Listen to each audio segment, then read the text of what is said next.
प्रमोद शर्मा।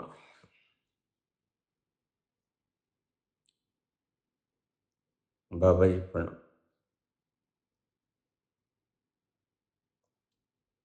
बाबा जी,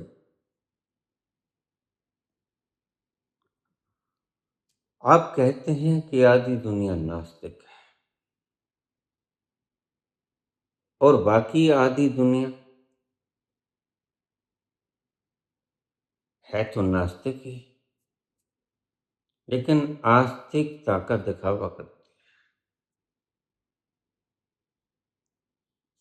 आप ये भी कहते हैं कि सारी दुनिया ही नास्तिक है। आस्तिक तो कोई गिनती चुनती के दो चार लोग इस धरती पे हुआ करते।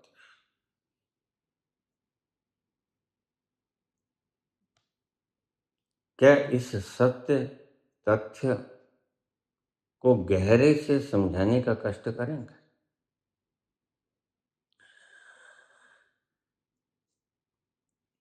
हाँ पुत्र, असल में व्यक्ति को परमात्मा न भी मिले, न भी पता चले, लेकिन एक चीज घट जाए तो परमात्मा की कोई जरूरत रहती भी नहीं।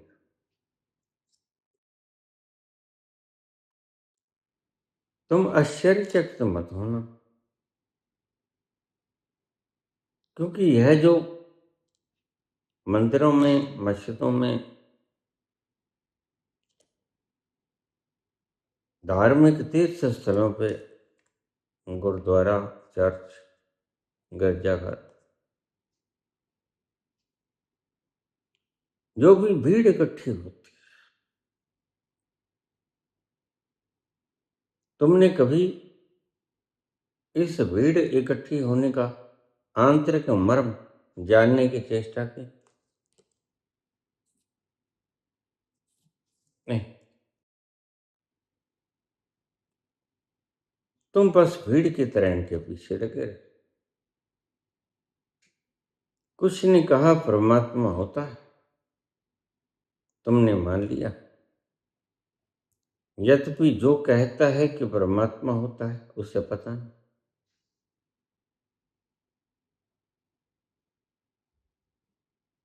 कुछ लोग कहते हैं कि परमात्मा नहीं।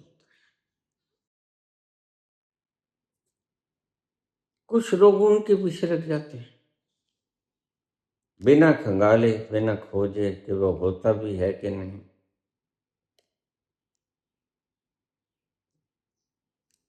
असल में तुम तलाश करने से बचना चाहते हो।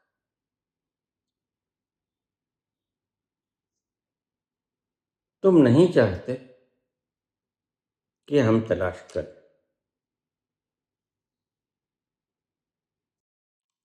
इसके पीछे का कारण क्या है?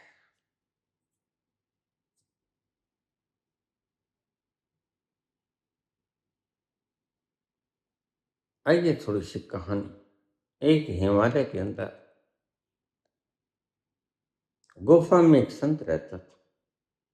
उसके पास आने के लिए एक नदी के ऊपर लकड़ी का पुल बना था। उस लकड़ी के पुल से लोग आते जाते रहते।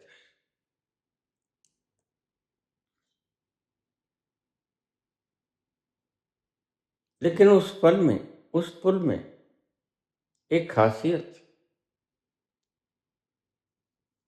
खासियत ये थी कि जब कोई व्यक्ति उस पुल पर पहुंचता तो वह मौन हो जाता, बोलना बंद कर देता, बोल नहीं पाता था। उस पुल की यह खासियत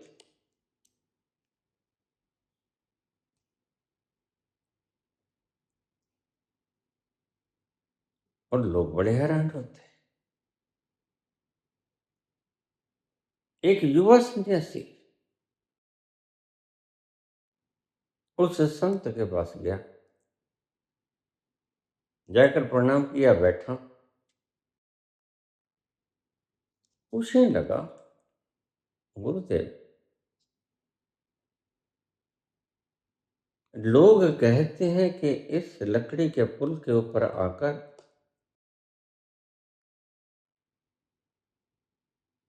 आदमी बोलना बंद कर देता है, और मैंने भी इसे पाया कि जब तक मैं नदिया को पार कर रहा था और दोनों किनारों को लांग नहीं गया, तब तक मेरा मन शांत रहा, बोला नहीं।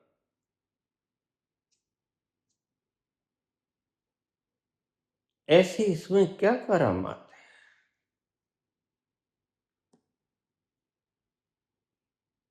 संत कहते, ठीक है, कोई बात नहीं, तुम ऐसे करना, तुम मेरे पास कल सुबह अरुणोदय काल में आ जाना। सूरज निकलने की घड़ी होती है अरुणोदय काल।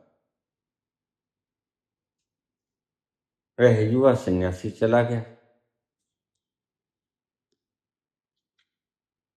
बहुत गहरे से देखें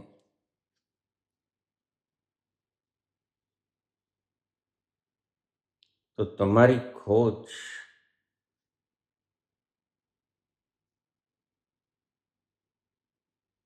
उस मौन की खोज।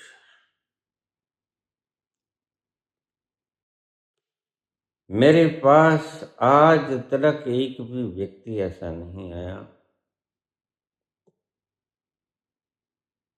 जिसने मुझे ये कहा हो कि मुझे परमात्मा के दर्शन करने हैं।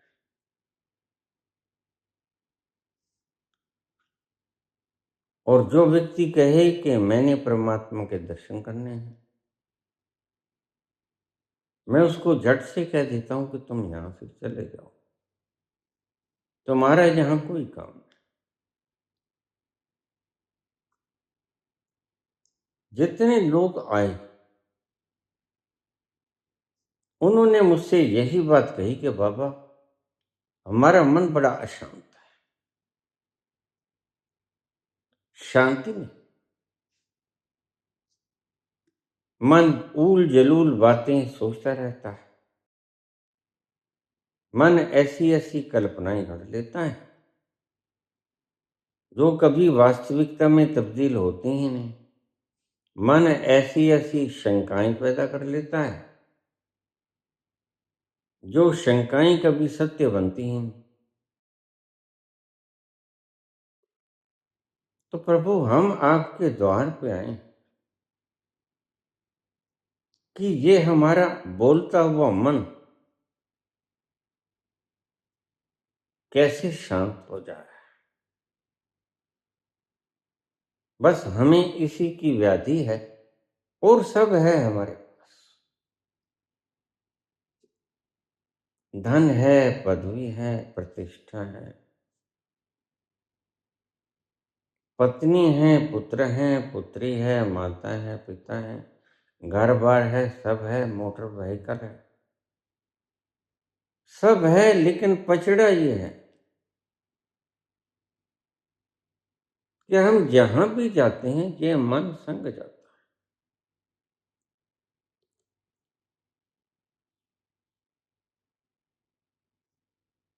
और यह मन हमें डिस्टर्ब बड़ा करता है। हम किसी हिल स्टेशन पर निकल गए,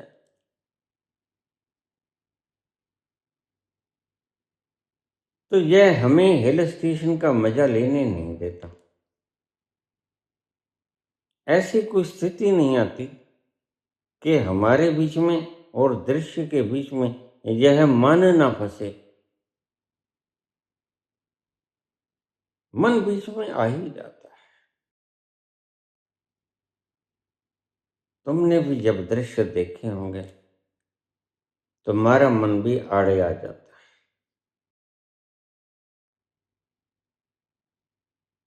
और ध्यान रखना, जिसका मन भी आड़े आता है, जो कि सभी का मन आड़े आता है। तुम सुंदर वस्तु को देख लेते हो, मन आड़े आ जाता है। तुम धनपति को देख लेते हो, तुम किसी ऐसे व्यक्ति को देख लेते हो जो स्वर्ण जड़ित हीरे मोतियों का हार पहने हुए है।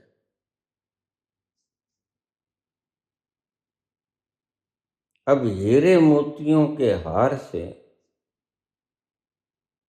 भला किसी को क्या तकलीफ हो सकती है? ना वो बेचारे बोलते हैं, ना वो बेचारे शोर शराबा करते हैं। वो अगर तुमने अपने गले में लटका भी लिया तो तुम्हारा क्या लेते हैं? लेकिन मन तुरंत कहता है, यह हार बड़ा प्यारा है, काश यह हार मेरे पास भी आ जाए।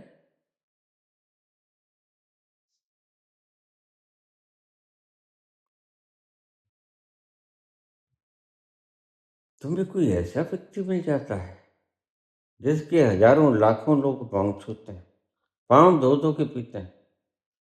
तुम्हारा मन कहता है, काश ऐसा ही मेरे साथ भी हो जाए, मेरे भी पांव धो धो के लोग पिएं।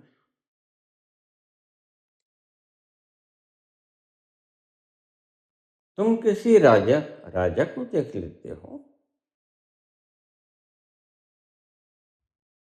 उसको देखकर, उसके रथ को देखकर, उसकी शहनशाही ठाठ बाट को देखकर तुम्हारा मन कहता है कि काश मैं भी राजा हो जाऊं।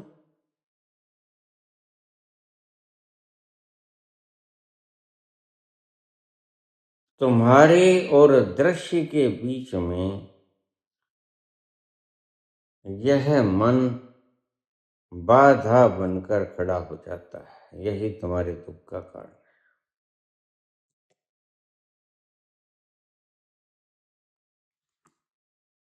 अगर कभी ऐसी घड़ी आ जाए कि निरोल तुम खड़े हो और बिल्कुल निरोल सामने दृश्य हो और बीच में कोई तमन्ना ना हो, तो तुम्हें किसी तीर्थ, काबा, मंदिर, मस्जिद, गुरुद्वारा जाने की जरूरत नहीं। तुम कुछ भी पाने की तमन्ना करनी शुरू कर देते हो। मैं तुम्हें कहता हूं जंक्चर पॉइंट, तुम कहते हो बाबा हमें भी बता दो जंक्चर पॉइंट, जाने का तरीका क्या है?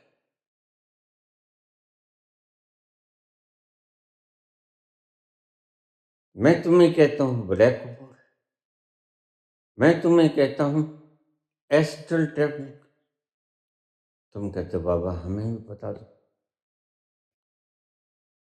हम कैसे एस्ट्रल ट्रैवलिंग करें। इसी मन की इच्छाओं और संकल्पों के ऊपर व्यापारियों की ठगी चलती है। तुम देखोगे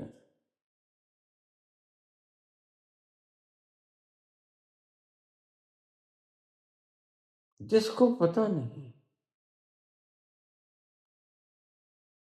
कि सचखंड होता क्या है, वो सचखंड के बारे में बात कर रहा है और उसका खुद का मन हजार वासनाओं से युक्त है। कोठी भी ले लूं, बंगला भी ले लूं, चीफ मिनिस्टर भी बन जाऊं, प्राइम मिनिस्टर भी बन जाऊं,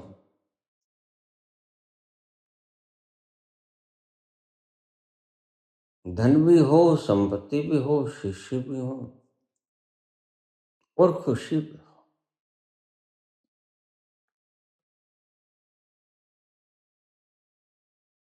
मन तुम्हारा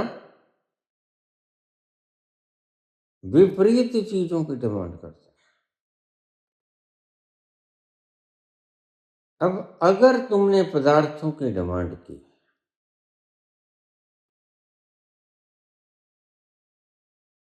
अगर पेट की आग बुझाने के लिए की तो वह तो तुम्हारी जरूरत है। अगर तुमने कल की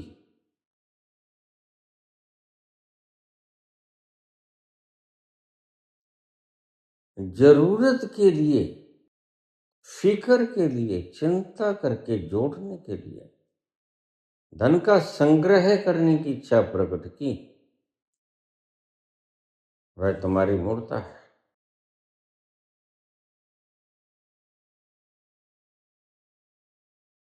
मुझे लोग कह देते हैं,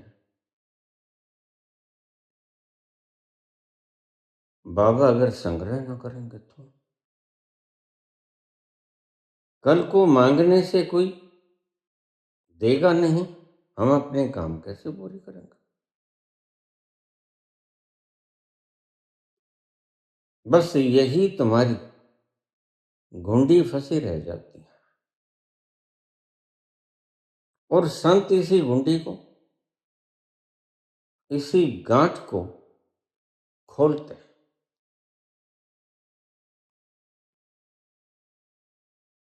जिसको यह घुंडी खोलनी आ गई वही संत है।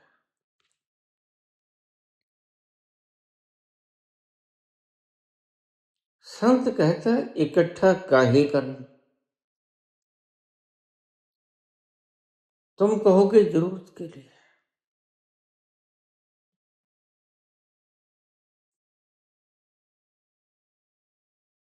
संत हंसेगा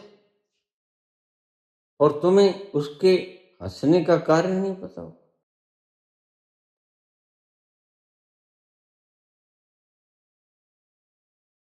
एक वृद्ध माता का पोता, उसका पुत्र स्वर्गवास हो गया था और उसकी बहू भी स्वर्गवास हो गई थी किसी एक्सीडेंट के बाद। तो वृद्धा काफी वृद्ध थी और उसको कैंसर था।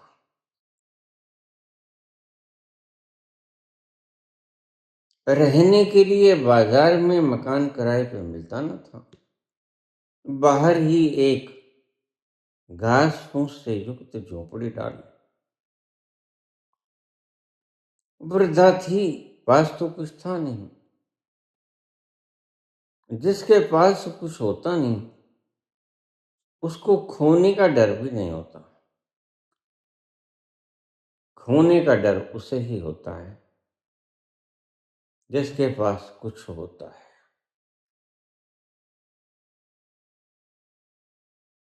गुरु और शिष्य जा रहे थे रास्ते में। गुरु बार बार कहता शिष्य से कि पुत्र, यहां से गांव कितनी दूर है। शिष्य ने दो चार बार तो देखा। आज गुरु की कुछ बोलचाल में, चाल ढाल में फर्क नजर आ रहा था। जैसा पहले होता था वैसे आज लग नहीं रहा था।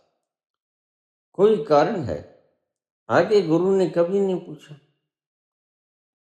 और आज गुरु है कि अनेकों बार पूछ चुका है।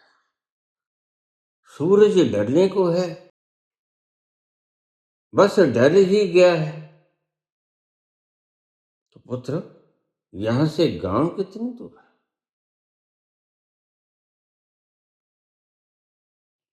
शिष्य को शक हुआ। शिष्य कहता कोई बात नहीं, गुरु जी पास ही है। और हमारा क्या है, जहां रात पड़ जाए वहीं किसी वृक्ष के नीचे विश्राम कर देंगे। लेकिन शिष्य को शक हुआ। गुरु आज पहली बार ऐसा प्रश्न कर रहा है,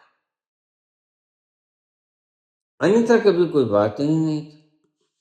आज ऐसा क्या बदलाव है। थोड़ी दूर चला गुरु कहने लगा, पुत्र ये झोला ले। एक झोला था उनके पास, इसको संभाल के रखना, मैं थोड़ा सा पानी पी के आता हूँ कुएं से। वो सामने कुआं है।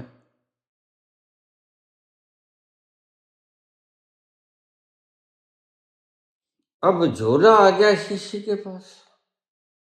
शिष्य को मौका मिल गया।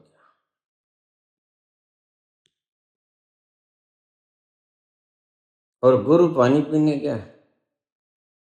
जल्दी जल्दी से आज चाल की कुछ गति बदली बदली सी थी।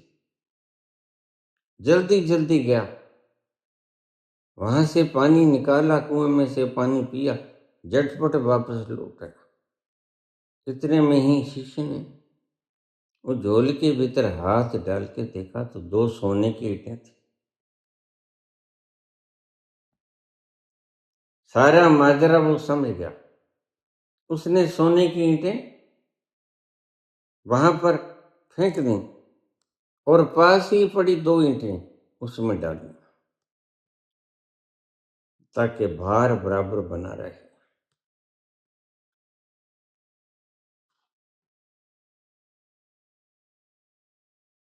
गुरु जल्दी से पानी पी के आ गया। कहते, ला मेरा झोला दे, जल्दी कर, चलते हैं। गांव कितनी दूर है? शिष्य बोला, गांव तो पास ही है, कोई ज्यादा दूर नहीं, मेरा रोज का आना जाना होता है। आप आश्रम में बैठे रहते हो, मैं काम धंधा कोई वस्तु लेके आनी है, मैं घूमता ही रहता हूं, कभी भिक्षा लेके आनी, बस पास में ही गांव है, आप चिंता मत करो।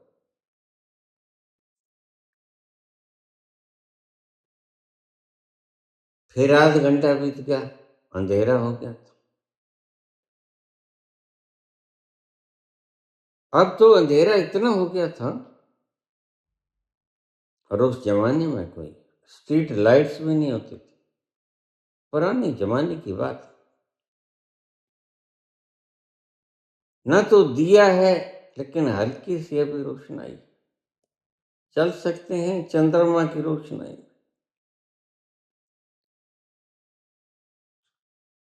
फिर काफी दूर चलिए। गुरु ने पूछा, पुत्र अभी तक गांव आया नहीं? शिष्य बोला, गुरुदेव आ जाएगा, क्यों फिक्र करते हो? वह जो आपको फिक्र है ना,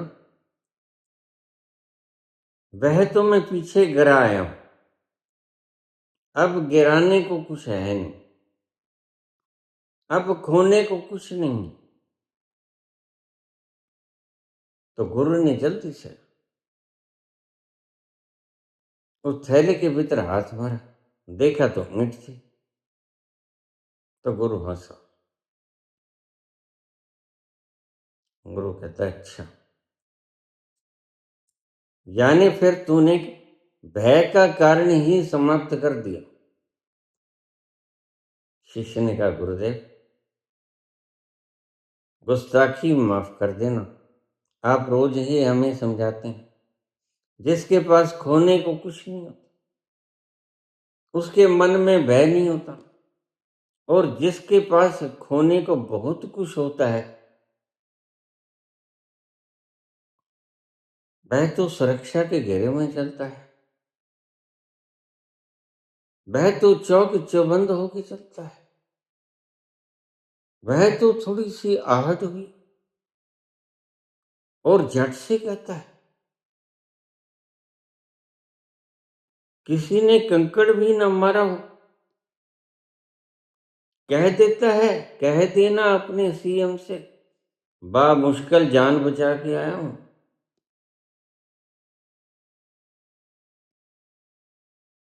और किसी ना तो झंडा दिखाया, ना कोई कंकड़ मारा, ना कोई ईंट मारा, ना कोई पत्थर मारा। कह देना अपने चीफ मिनिस्टर से, बामुश्किल जान बचा गया। जिसके पास खोने को जितना होता है उतना ही मन में भय होता है।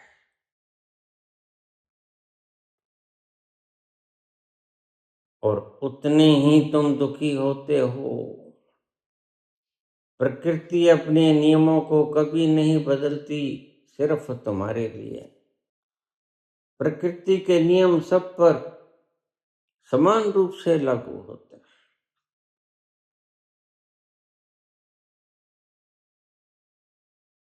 इसलिए सोने के सिंहासनों के ऊपर बैठने वाले भी एक दिन माटी में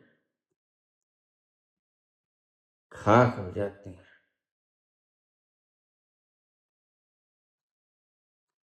काश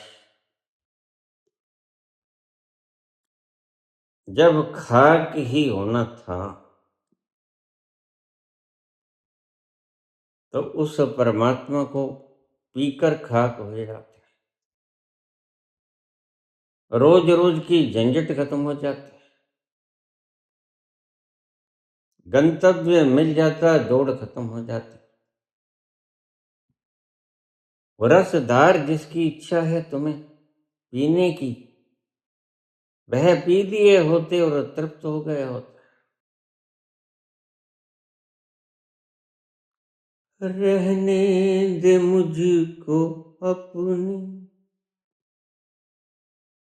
चरणों की खाक बन कर, रहने दे मुझको अपनी चरणों की खाक बन कर, गर ये न हो सके तो मुझे खाक में मिला दे। वो दिल कहाँ से लाऊं तेरी याद जो बुला, मुझे याद आने वाले कोई रास्ता बता दे। वो दिल कहाँ से लाऊं।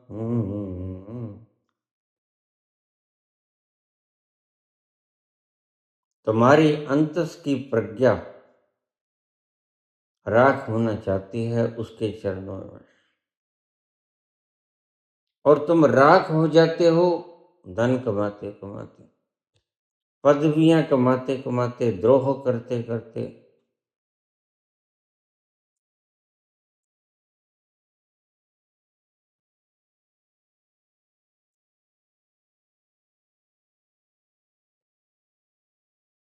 तानाशाह बनने के लिए सारी जिंदगी गुजार देते हो और मृत्यु अपनी तानाशाही खेल जाती है, और उस तानाशाह के आगे तुम्हारा जरा भी जोर नहीं चलता।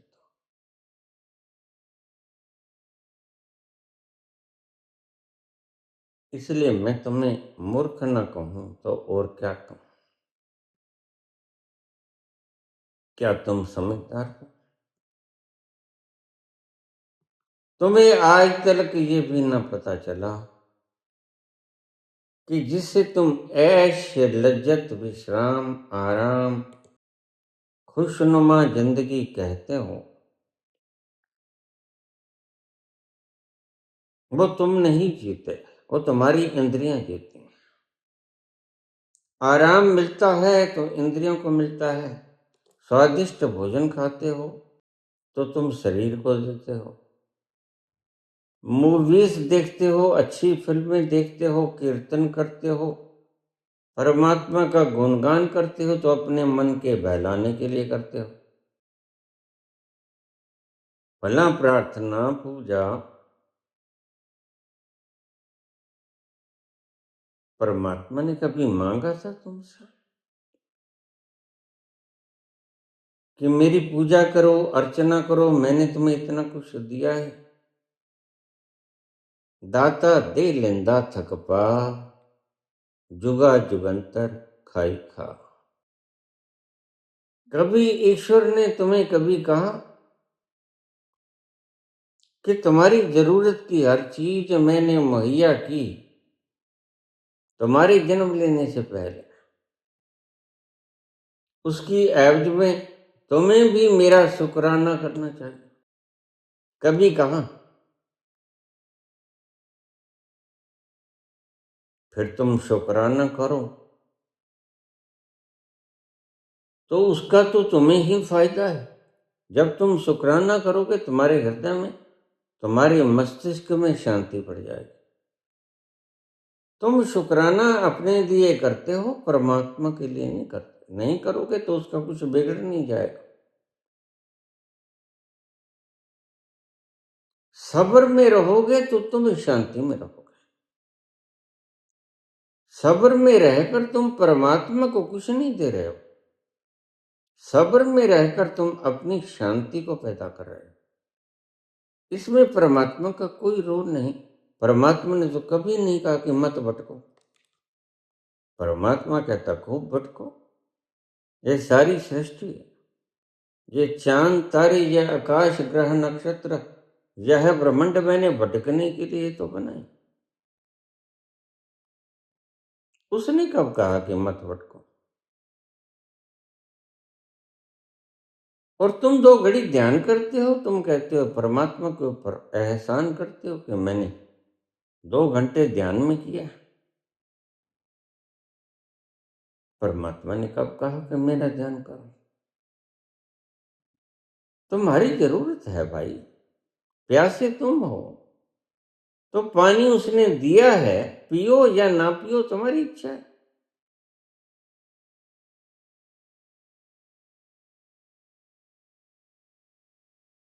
लेकिन तुम हर चीज के मायने गलत निकाल लेते हो।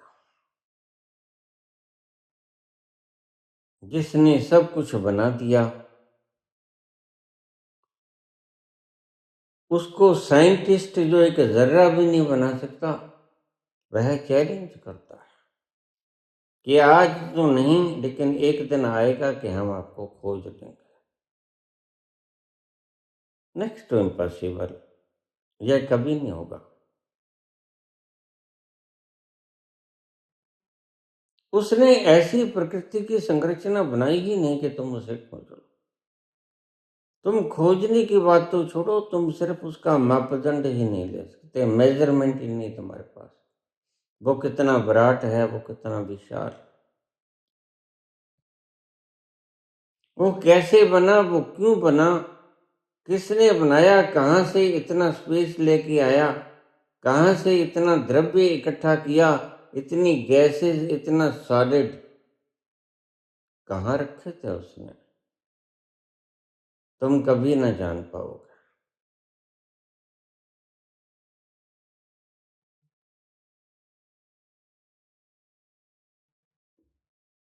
व्यक्ति को परमात्मा से कुछ लेना देना नहीं होता। व्यक्ति झूठा है काफी है। परमात्मा के नाम के ऊपर स्वयं भी धोखा खाता है, गुरु को भी धोखा देता है।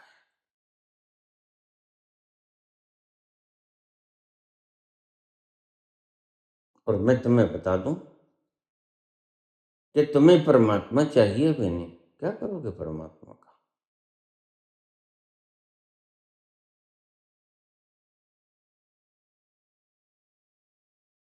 परमात्मा से तुमने लेना क्या है? सब कुछ तो परमात्मा ने बना के सर्जन करके तुम्हारे हवाले कर दिया। तुम चाहे छीना झपटी करते रहो, चाहे बांट के खाते रहो, ये तुम्हारी मर्जी है। छीना झपटी करोगे तो क्लेशों में उलझे रहोगे, बांट के खाओगे तो सबर सबूरी में आनंद से रह पाओगे, फल भी तो तुम्हें मिलेगा।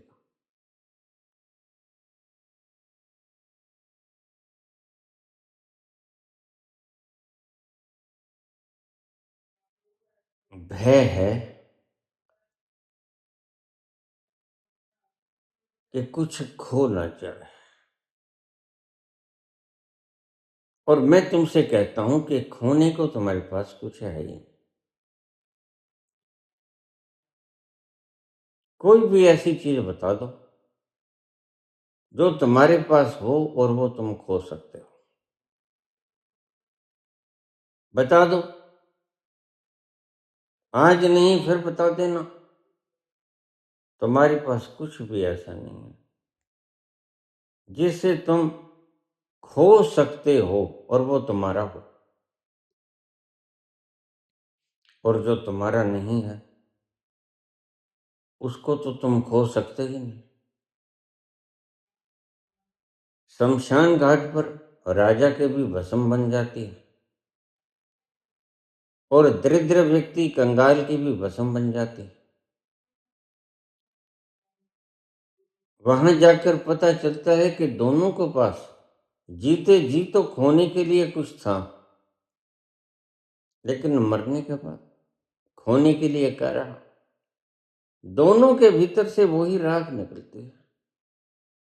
जिसके पास सब कुछ था उसकी भी राख होती ही बनती है, और जिसके पास कुछ भी नहीं था, अभाव से पीड़ा से बेचारा भूखा मरता रहा, ठंड में कांपता रहा, उतनी ही राख उसकी बनती है।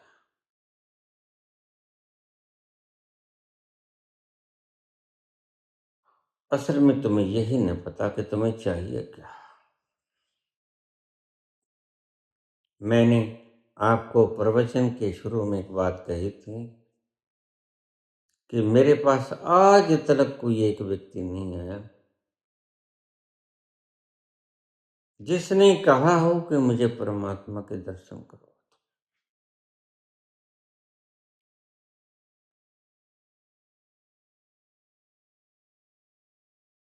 सभी आते हैं, बाबा मन बड़ा परेशान करता है, मन बड़ा भटकता है।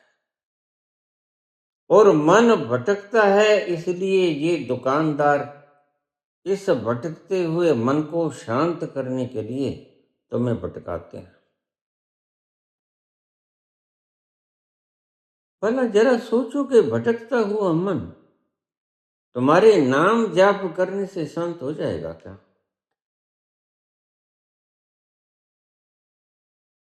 वह जो एनर्जी भटक रही थी नाम जाप में, वह एनर्जी खो दोगे तुम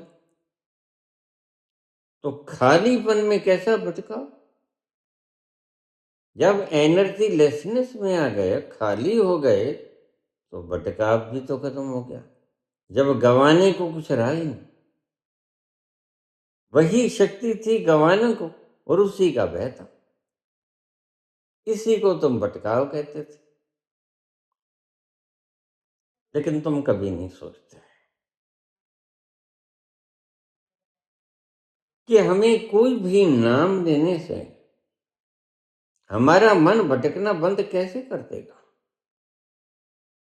फिर भी तुम जपे जाते हो,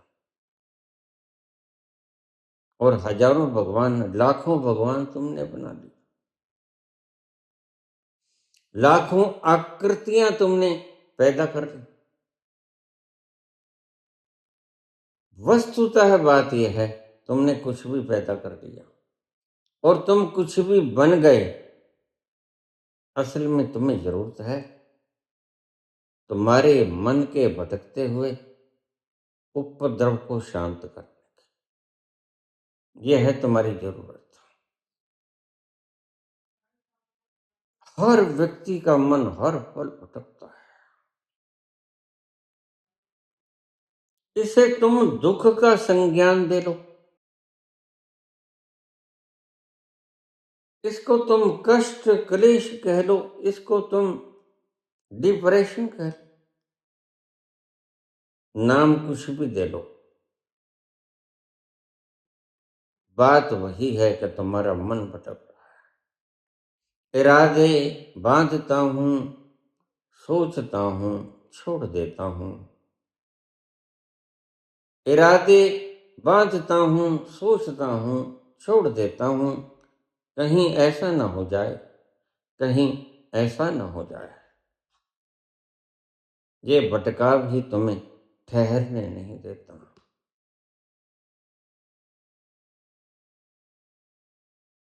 तुम्हारा मन इतना चंचल है।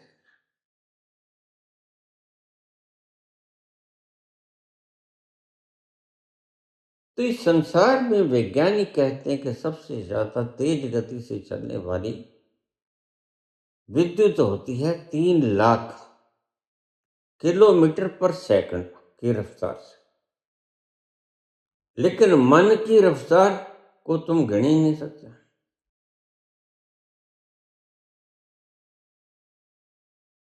तुम झट से आंख बंद करो या खोले खुले आंख से तुम सोचो, न्यूयॉर्क गए थे कभी? न्यूयॉर्क की गलियों में घूमे थे कभी? क्षण भर के 100वें हिस्से में तुम वहां पहुंचाओगे, जबकि तुम्हारी बिजली की रफ्तार से भी तुम कुछ मिनट लगा दोगे। सूरज का प्रकाश धरती पर आने में 8 मिनट 20 सेकंड लेता है, और वह बिजली की गति से चलता है। तो कबीर कहते हैं, मन लोभी, मन लालची, मन चंचल, मन चोर। मन का स्वभाव बड़ा चंचल है। मन के मते नचारिये, पलक पलक मन। फिर जरा सोचो, बिजली की रफ्तार ही इतनी ज्यादा है, तो मन की रफ्तार कितनी होगी, और तुम इस रफ्तार को रोक कैसे पाओगे? यही मुश्किल है, और यही तुम्हारा रोग है, और यही मुश्किल है। तुम लाख चिल्लाते रहो, हमें गद्दी चाहिए, हमें वोट दे दो, लाख तुम जुगाड़ बना लो, शतरंज की बसातें बिठा लो, लेकिन याद रखो, एक दिन वह तो आता ही है। बस तुम समझ जाओ कौन सा दिन आता है। सबको आता है। तो फिर तुम्हारी बनाई हुई शतरंजें, वो राजनीति की हों, वो धार्मिक हों, वो संसार की हों, सब धूल दूसरे तो जाएं। पल्ले तुम्हारे कख नहीं रहेगा जब तुम जाओगे।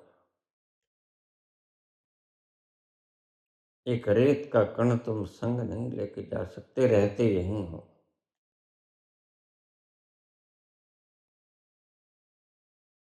फिर तुम इकट्ठा करोगे किसके लिए? यह तो तुम्हारे भ्रम है। ये जो तुम त्याग की बातें करते हो, ये भी तुम्हारे भ्रम है। कोई त्याग व्याग नहीं होता।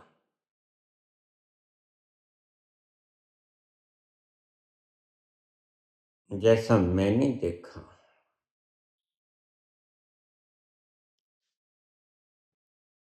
और प्रत्येक संत उस तल पर जाकर देखता है, इस सृजना में, ब्रह्मांड में जो भी कुछ घटित होता है, वह परमात्मा की इच्छा के बिना नहीं होता।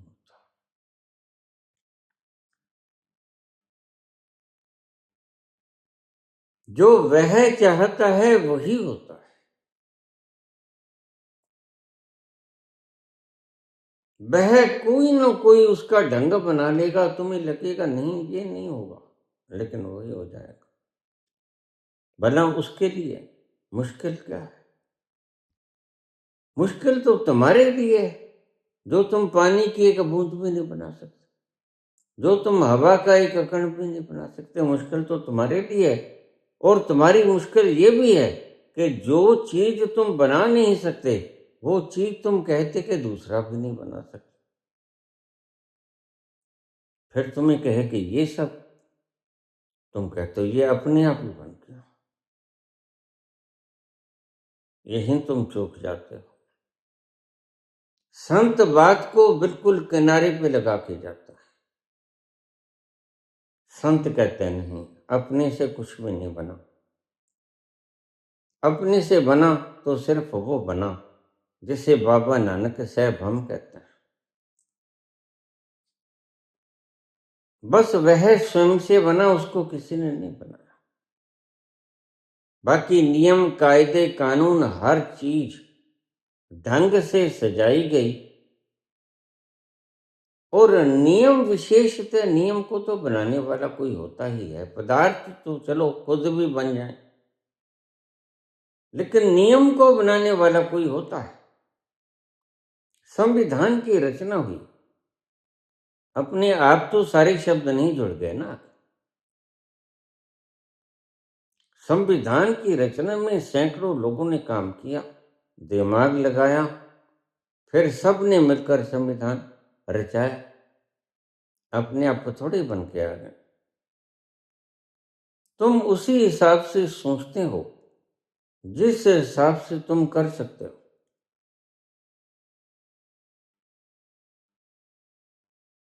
और तुम कहते हो नहीं, जो कुछ करता है परमात्मा नहीं करता, क्योंकि मेरे करने से भी तो चीजें होती हैं। यही अड़चन लग जाती है चट्टान की। तुम कहते हो मेरे करने से चीजें होती हैं।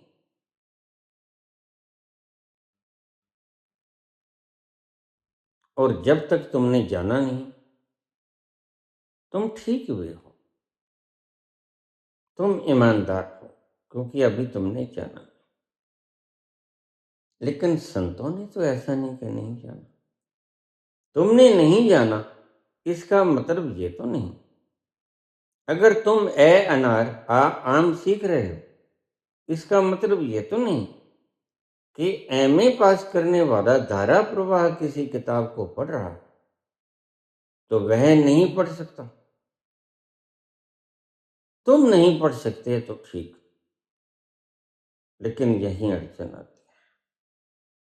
तुम कहते हो अगर मैं नहीं पढ़ सकता तो कोई भी नहीं पढ़ सकता। यह तुम्हारा अहंकार बोलता है, तुम नहीं।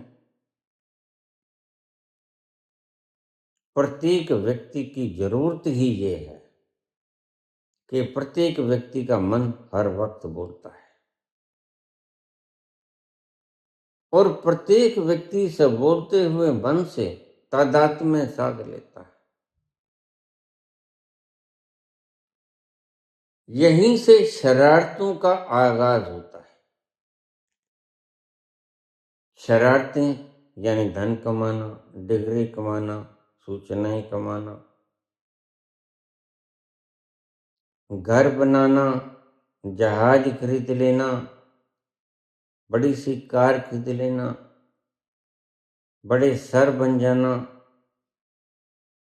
बड़े आचार्य बन जाना, लोग आकर पांव को पूजें, पिए धो धो के, तो तुम्हारा अहंकार फूल के कुप्पा हो जाता है।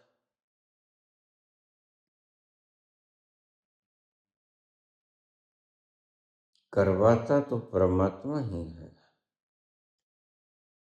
लेकिन उसके करवाने में तुम जो मैं भाव इंसर्ट कर देते हो, यही तुम्हारी भूल भुलैया है।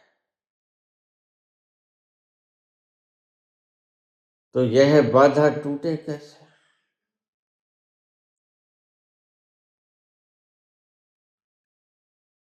यह बाधा टूटे कैसे? यह मन कैसे ठहरे जो सारी आफतों का कारण है? और यह मन का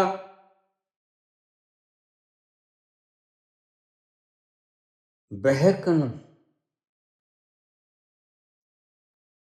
आज मानव जाति के लिए किचरा बन गया।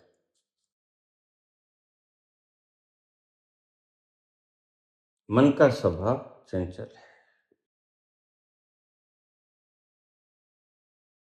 और इस चंचलता के स्वभाव के अंदर तुम बह जाते हो।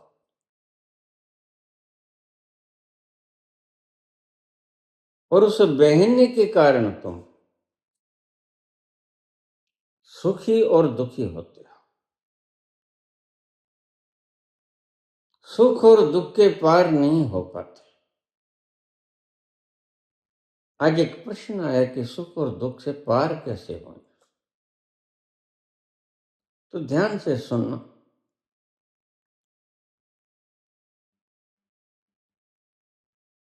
अच्छे कर्म तुम्हें सुखी बना देंगे, बुरे कर्म तुम्हें दुखी कर देंगे। अच्छे और बुरे कर्म क्या हैं तुम्हें बताने की जरूरत नहीं। अच्छे कर्म वो है जिससे किसी की आत्मा को शांति मिले। तुम किसी की जरूरतों को पूरा करो, तुम किसी से प्रपंच धोखा ना करो। और बुरा क्या है कि तुम किसी भी को भी धोखा दो, हिंसा करो, मार काट करो, जीव जंतुओं को मारो और खा जाओ। यह पाप है। लेकिन पुण्य और पाप यह दोनों मन के हिस्से हैं।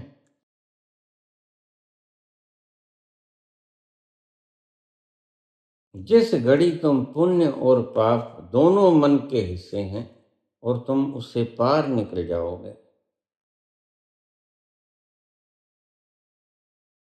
उस वक्त यह मन बाधा देना बंद कर देगा। क्योंकि तुम दो छोरों से पार हो गए, तीसरे छोर पर हो गए। मैं कल भी बताया था, ट्रायंगल में दो छोर होते हैं हॉरिजॉन्टल, एक छोर होता है वर्टिकल। जब तुम दो छोरों को छोड़कर तीसरे छोर पर जाके स्थित हो गए तो तुम रस में हो गए, फिर तुम आनंद से भर गए। तो बाबा नानक कहते हैं कि वह सच यारा हुई है। उस सत्य के पास मैं कैसे पहुंचूं जो सत्य अमृत का प्याला है, जिसकी रूहानी बख्शिश ऐसी, जिसका स्वाद निराला,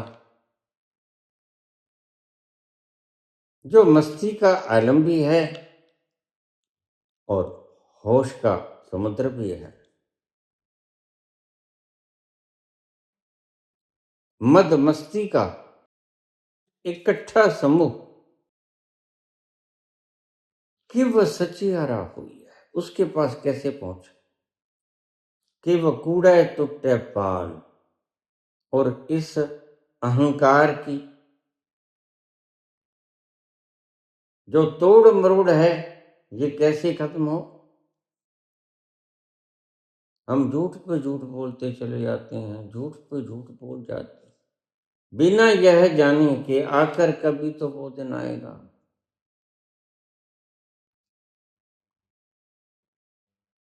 तुम ये कह सकते हो कि परमात्मा नहीं है, बिल्कुल कह सकते हो। सारी धरती भी ये कह रही है। कोई मान रहा है कि वो नहीं है, कोई मान रहा है कि वो है, लेकिन दोनों ही गलत हैं, दोनों ही झूठ बोल रहे हैं। ना तो मानने वाले ने देखा, न ही इनकार करने वाले ने खोजा। कोई एक आध, कोई संत, उसके ऊपर कृपा हो गई, नदरी हुक्म दा नदरी हुक्म दबा, किसी के ऊपर उसकी नजर हो गई और वो उस हुक्म के दरवाजे पे जाके ठहर गया, जिसको मुक्ति कहते हैं, नदरी मोक्ष द्वार। लेकिन यह एक नियम नहीं है,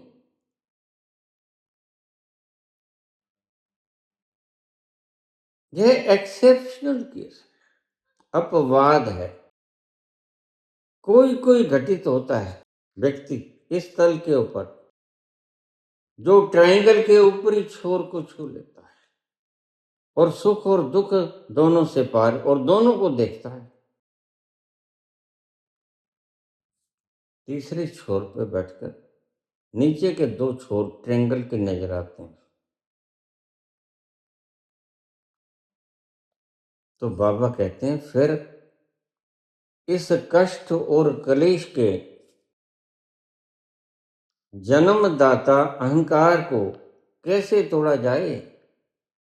कि वह सचियारा हुई है, कि वह कूड़े टूटे पाल। आगे इसका उत्तर सुनिए।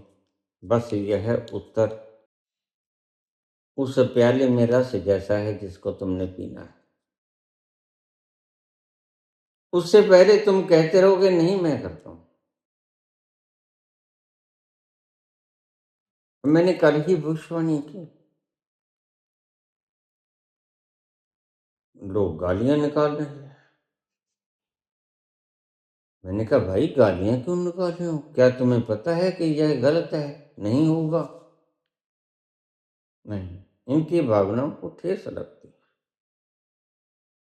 और लोग भावनाओं को ठेस लग गई इसके कारण करोड़ रुपए का, 10 करोड़ रुपए का, 100 करोड़, 500 करोड़ का मुआवजा अदालतों में तय कर देते हैं।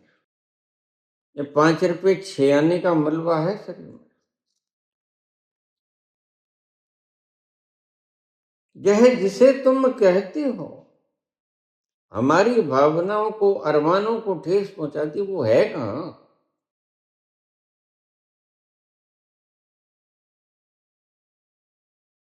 सब खाक हो जाता है आखिर में। एक फार्मूला बाबा बताते हैं कि वो सचियारा हुई है, कि वो कूड़ा है तो पाल। अब इसको ध्यान से गांठ बांध लेना। हुक्म रजाई चलना, नानक लिखिया नाल।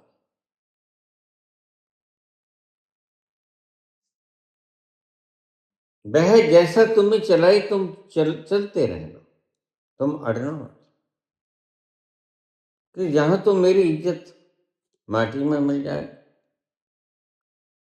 यहां तो मेरी कल्पनाएं, मेरे थोपे हुए संस्कार, मेरे माने हुए भगवान सब टूट जाएंगे, खंडहर हो जाएंगे। लोगों ने पता नहीं क्या क्या अड़ंगा बुड़ंगा वो भगवान बना दिया। लड्डू गोपाल, शेरा वाली, पर्वता वाली, पहाड़ा वाली, गिद्धड़ा वाली, ये सब टंटे तुम्हारे ही बनाए हुए। अब इनसे छुटकारा कैसे होए? कि वो कूड़े टूटे पार, कि वो सचियारा हुई है।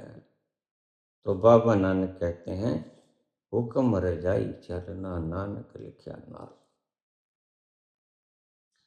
मेरा आपकी कृपा से सब काम हो रहा,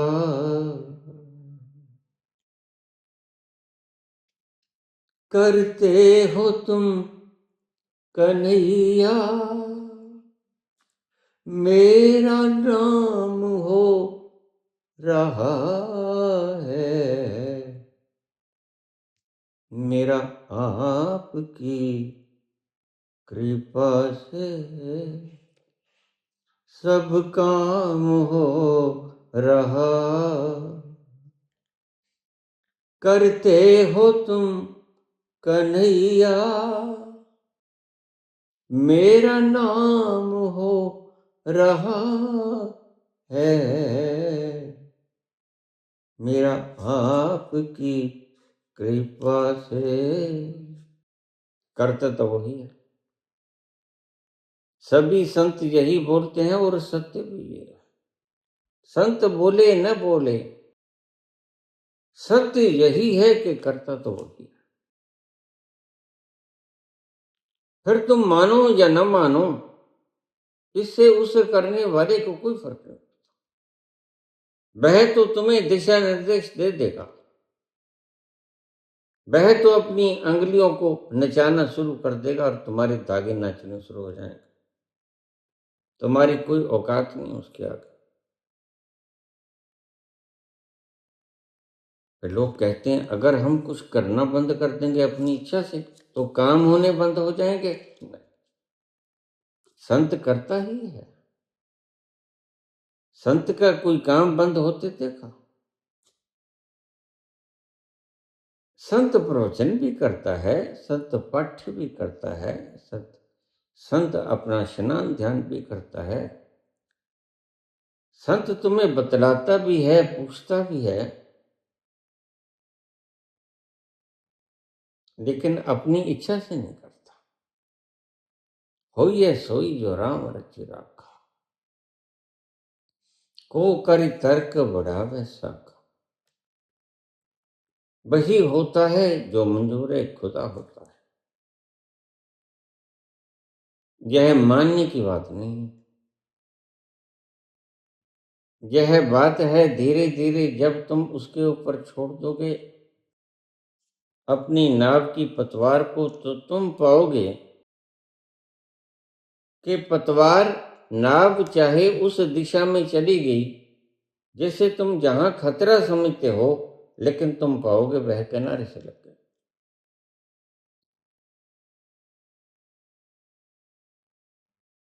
और जो नाव किनारे से लग जाती है,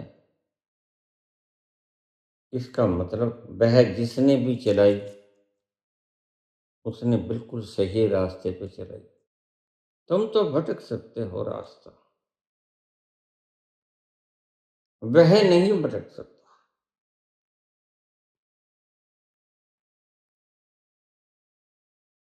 तो वह संत सुबह अरुणोदय काल में आ गया, शिष्य के साथ देखा तो उस पुल के ऊपर आकर नीचे से नदी बह रही है बड़ी तेज रफ्तार से, और पुल के ऊपर वो खड़े हैं और शांत।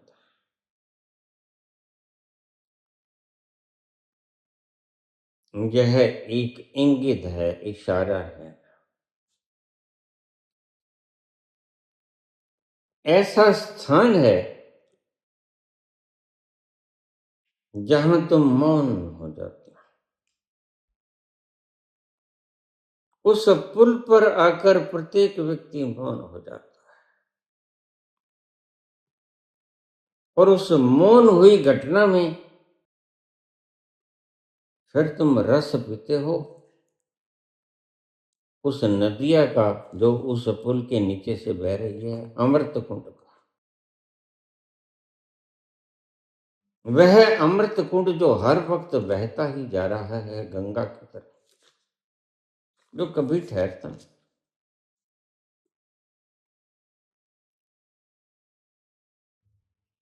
तो परमात्मा है कि नहीं है, इस बकवास को छोड़ देना, यह बकवास है। बात तो ये है कि तुम्हारे पेट में दर्द है, तुम डॉक्टर को ये कहो कि परमात्मा होता है कि नहीं? होता होगा तो होता होगा, नहीं होता होगा तो नहीं होता होगा। बात तो यह है कि तुम्हारा मसला क्या है। मसला है तुम्हारा कि तुम्हारा मन बड़ा भटकता है, और जब मन ऐसा भटकता है कि तुम इसके बहाव में बह जाते हो। अगर तुम इतना भी कर लेते कि मन की तो आदत ही चंचलता है, और तुम इसकी चंचलता के साथ न बहते, एकाकार न होते, तो भी मसला हल हो जाता। एक तो ये है फार्मूला कि बहते हुए मन को अपना संग मत दो, अपनी शक्ति मत दो, तुम उसको मात्र निहारो। फिर वो चाहे विचार हैं, विकार हैं, फिर विषय हैं, कुछ भी है चाहे, उसके संग मत बनो। एक तो फार्मूला ये है। और दूसरा, अगर तुम उसके संग बहो फिर अपनी नाव की पतवार उस विराट के हाथ में दे दो।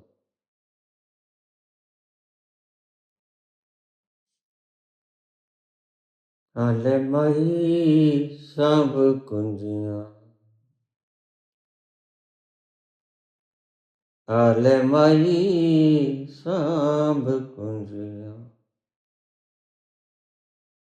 तियां कर चलिया सरदारी, आले माही सब कुंजिया, तियां कर चलिया सरदारी, आले माही सब कुंजिया। फिर घर की सारी चाबियां अपने पिता को दे दो, अपनी माता को दे दो। बस हमने तो जो सरदारी करनी थी वो कर ली। बेगानी मेहमान हैं, अब उस देश में चले हैं जो वास्तव में हमारा देश है। चल हंसा उस देश, समुद्र जहां मोती है, वहीं समुद्र में मोती मिलेंगे तुम्हें, और तुम हंस बनकर उन मोतियों को चुगना, और तुम्हारे जीवन में आलोक की बहार आएगी। फूलों की सुगंध बरसेगी, अमृत का झरना बहेगा, ठंडी हवाएं चलेंगी, तुम्हारे तन बदन को निहाल कर देंगे। रोशनाई से तुम्हारी आत्मा आलोकित होगी, लावण्य से युक्त हो जाएगा तुम्हारा सब दायरा, और उस खुशी सुगंध के आवेश में लीन उस मधु को पीते हुए मदहोशी के उस आलम में तुम ऐसे स्थान पे चले जाओगे जहां जाकर सभी मौन हो जाते हैं। यह वो पुल है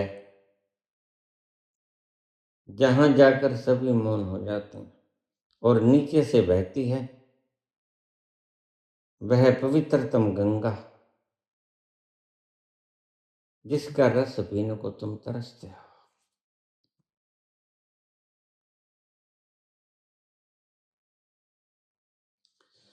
सागर भी तरसते रहते हैं,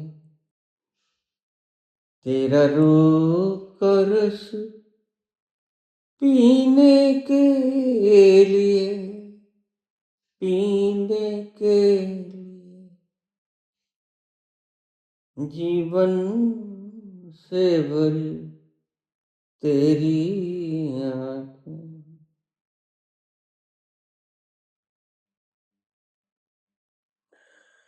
धन्यवाद।